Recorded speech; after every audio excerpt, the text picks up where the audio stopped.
Buenas tardes. Hoy vamos a ver un ejemplo de una estructura resuelta por el método de las fuerzas, una estructura isostática, en el cual se resuelve el problema estructural, es decir, determinar los estados de deformación y fuerza de los elementos. En este caso, entonces, vamos a analizar la estructura mostrada y vamos a determinar también el estado de deformación y fuerzas en los elementos, así como la rotación del elemento AB. La estructura la tenemos acá mostrada, es una especie de pórtico en forma trapezoidal. Tenemos una rótula adyacente a la junta C. Los elementos tienen la siguiente condición: el elemento 1 es de inercia infinita, el elemento 2 es totalmente flexible y el elemento 3 es de área infinita. Además tenemos aplicadas dos cargas, una carga horizontal de 3.000 kilogramos fuerza y una carga vertical en la junta C de 5.000 kilogramos fuerza. La relación entre el área y la inercia es de 60 entre metros cuadrados, lo cual nos va a facilitar las operaciones numéricas a la hora de multiplicar las matrices. Como primer paso, entonces, nosotros debemos definir cuáles son los sistemas de coordenadas. En este caso definimos un sistema de coordenadas QQ que va a estar conformado por las coordenadas que corresponden a las cargas externas. Fíjense que las cargas externas son una horizontal en la junta B de 3.000 kilogramos fuerza y una vertical en la junta C de 5.000 kilogramos fuerza. Entonces corresponden dos coordenadas, una coordenada horizontal y una coordenada vertical en las juntas donde están aplicadas las cargas. Además hay que adicionar a este sistema la coordenada que corresponde al desplazamiento que se quiera hallar y que no tenemos carga respectiva. Recordemos que se nos pide allí cuál es la rotación del elemento AB. Como no tenemos carga con respecto a la rotación del elemento AB, entonces también esa la vamos a adicionar al sistema de coordenadas QQ. Entonces recordemos, sistema de coordenadas QQ está conformado por las coordenadas que corresponden a las cargas externas aplicadas más la componente de desplazamiento que se quiera determinar y que no tenemos carga respectiva. Luego formalizamos acá el planteamiento del sistema PP de acuerdo a las condiciones de cada uno de los elementos. Así tenemos el elemento 1 de inercia infinita, solamente se puede alargar o acortar. El elemento 2 es totalmente flexible, así que tiene sus tres coordenadas, y el elemento 3, que tiene área infinita, solamente tiene dos coordenadas. El vector de carga generalizada, vamos a determinarlo. El vector de carga generalizada viene dada por las cargas externas correspondientes aplicadas a la estructura y que han sido definidas en el sistema QQ. Fíjense que en nuestro sistema QQ tenemos una carga horizontal, es la coordenada 1, una carga vertical, que es la coordenada 2, y una rotación o momento, que es la coordenada 3. Nuestro vector entonces va a ser 3.000, que es la carga horizontal, menos 5.000, que es la carga vertical que está aplicada hacia abajo, y 0, que es el momento correspondiente. Luego tenemos aquí las matrices de flexibilidad genéricas para cada elemento, tomadas del capítulo 5 del libro Lamarck-Fortuny. Tenemos que para el elemento 1 de inercia infinita nos queda la matriz conformada por un solo término. Para el elemento 2 nos queda conformada por una matriz de 3 por 3, y para el elemento 3 es una matriz de 2 por 2, que es de área infinita. En cada uno de estos casos entonces sustituí la relación de inercia y área que les había dado anteriormente, es decir, la relación área entre inercia igual a 60 entre metros cuadrados. Eso es lo que tenemos acá ya resuelto. Ahora nos vamos con los estados de carga elemental. En los estados de carga elemental es diferente a los estados de desplazamiento elemental porque vamos a trabajar con fuerzas. Entonces ahí lo que vamos es aplicar una fuerza con un valor de 1, lo que corresponde a la coordenada del sistema QQ. En este caso el estado de carga elemental 1 corresponde a una fuerza horizontal igual a 1 aplicada en la junta B. Lo primero que tenemos que hacer nosotros es hallar por estática las reacciones. Recuerden que estamos trabajando con una estructura isostática, con lo cual es suficiente con las ecuaciones de equilibrio. Y una vez que nosotros determinamos las reacciones. Con esas ecuaciones de equilibrio nos vamos a hacer el despiece de la estructura para encontrar las cargas en cada uno de los elementos. Hacemos equilibrio con cada una de las juntas y obtenemos así entonces las fuerzas en cada uno de los elementos. Vamos a conformar el vector P mayúscula con las coordenadas. Entonces así teníamos que, según nuestro sistema PP, el elemento 1 corresponde a una sola coordenada, en este caso es una fuerza axial de 0,74. El elemento 2 le correspondían 3 coordenadas, 2 rotaciones o momentos y una fuerza axial. Y tenemos entonces que es menos 1.6, 0 en el otro lado y menos 0.3 porque es una fuerza que está comprimiendo. En el elemento 3, donde teníamos 2 coordenadas correspondientes a 2 momentos o 2 rotaciones, ahí entonces son iguales a 0 esos valores, por lo tanto nos queda el vector P conformado de esa manera. El estado de desplazamiento Q igual a E2, entonces corresponde a una carga Q sub 2 igual a 1, es decir, una carga vertical aplicada en la junta C con el valor de 1. Lo primero, igualmente determinamos las reacciones de la estructura utilizando las ecuaciones de equilibrio. Una vez que tenemos las reacciones, hacemos el despiece de la misma, logrando equilibrio en las juntas y equilibrio en los elementos, determinamos todas las fuerzas que hay en la estructura. Conformamos nuestro vector P y nos queda que el vector P entonces para el primer elemento una fuerza axial 0,555, para el elemento 2 2 momentos y una fuerza axial, y para el elemento 3 tenemos 2 momentos que en este caso son iguales a 0. En este caso, bueno, tenemos menos 1.2, 0 y 0,525, que es una fuerza que en este caso está traccionando al elemento. Recuerden, siempre tomamos negativa la fuerza si está comprimiendo, positiva si está traccionando al elemento. Y los momentos tomamos positivos en dirección contraria a las agujas del reloj, negativo en dirección a las agujas del reloj. En el estado de carga elemental Q sub 3 vamos a tener un momento igual a 1 aplicado en la junta A. Mismo procedimiento, vamos a hallar las reacciones con las ecuaciones de equilibrio y luego que tenemos estas reacciones vamos a hacer el despiece para hallar el resto de las fuerzas. Conformamos nuestro vector P de acuerdo a las coordenadas PP para cada uno de los elementos y recordemos entonces son negativas las cargas que están comprimiendo el elemento, positivas si están traccionando el elemento y los momentos son positivos si están en dirección contraria a las agujas del reloj, negativos si está en dirección de las agujas del reloj. Una vez que tenemos todos los estados de carga elemental, conformamos la matriz B con los vectores P mayúscula.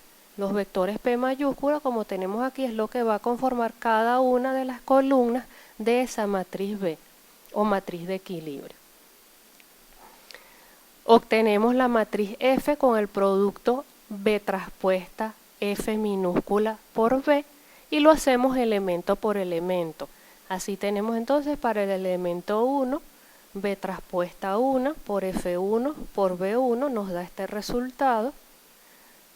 Para el elemento 2, B traspuesto del elemento 2, F2 y por B2 nos da este resultado. Fíjense que aquí yo en las matrices ya utilicé un valor numérico, no un valor fraccionario. Eso es válido hacerlo también. Si no, también pueden trabajar si ustedes quieren con los valores de los términos en fracciones como está en la matriz original. Bien, nos da este resultado. Luego para el elemento 3 multiplicamos el traspuesto de la matriz B para el elemento 3, F3 y B3 y nos da este resultado. Así conformamos, sumamos entonces cada una de las contribuciones, es decir, cada uno de los subproductos, los vamos a sumar y vamos a obtener nuestra matriz F total para la estructura. Una vez que tenemos la matriz F, podemos entonces determinar las fuerzas y deformaciones de los elementos. De hecho, el método de la fuerza se llama método de la flexibilidad porque trabajamos con la matriz de flexibilidad, no con la matriz de rigidez.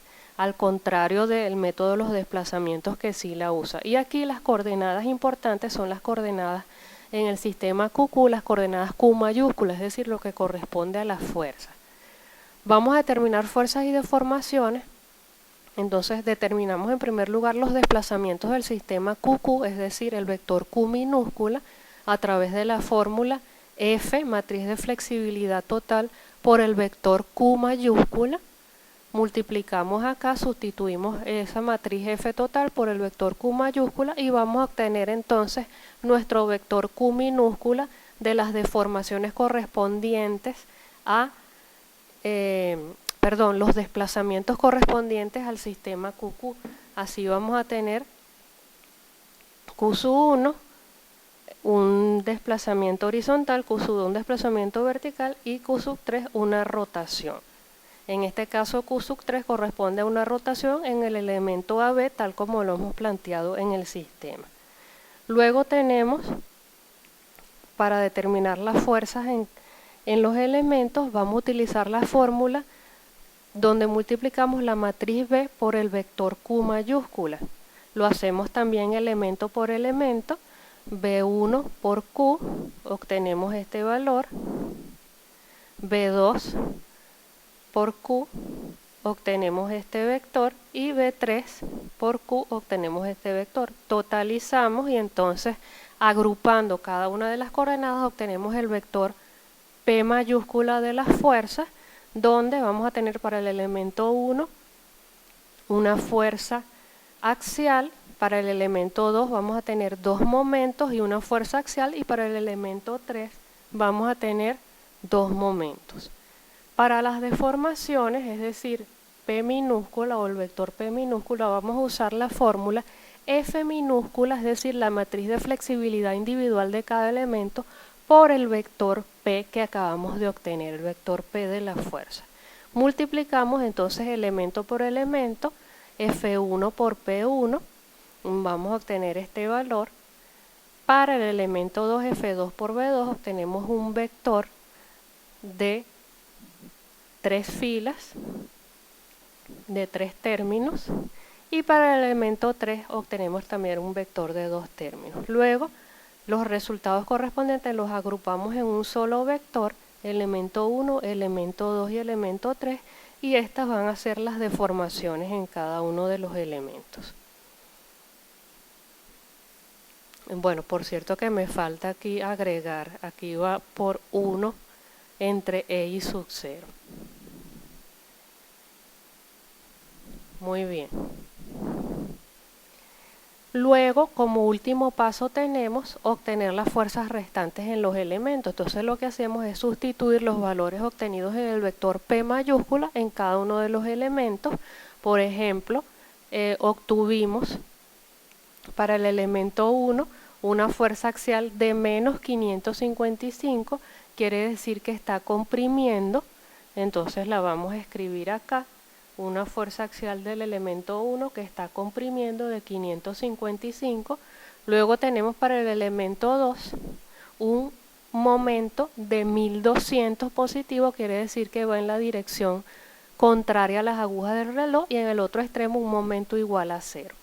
Lo vamos entonces igualmente a colocar aquí, un momento de 1200 positivo, 0 en el otro extremo, y tenemos una fuerza negativa axial de 3525. Si está negativa quiere decir que está comprimiendo, entonces la colocamos en el elemento comprimiendo. Esas son las fuerzas que nosotros conocemos. Ahora, por estática, haciendo equilibrio en cada una de las juntas y luego la transmisión de fuerzas a cada uno de los elementos, vamos a obtener el resto de las fuerzas.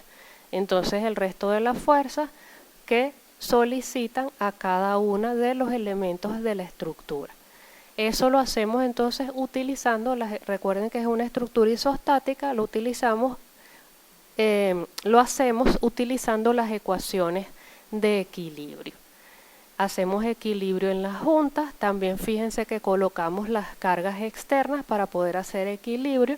Podemos igualmente también determinar las reacciones, que no las muestro aquí, pero las reacciones de la estructura con estas cargas externas pues también nos van a ayudar a encontrar el equilibrio de cada uno de los elementos y poder determinar las incógnitas que para nosotros son la fuerza. Este es el final del problema.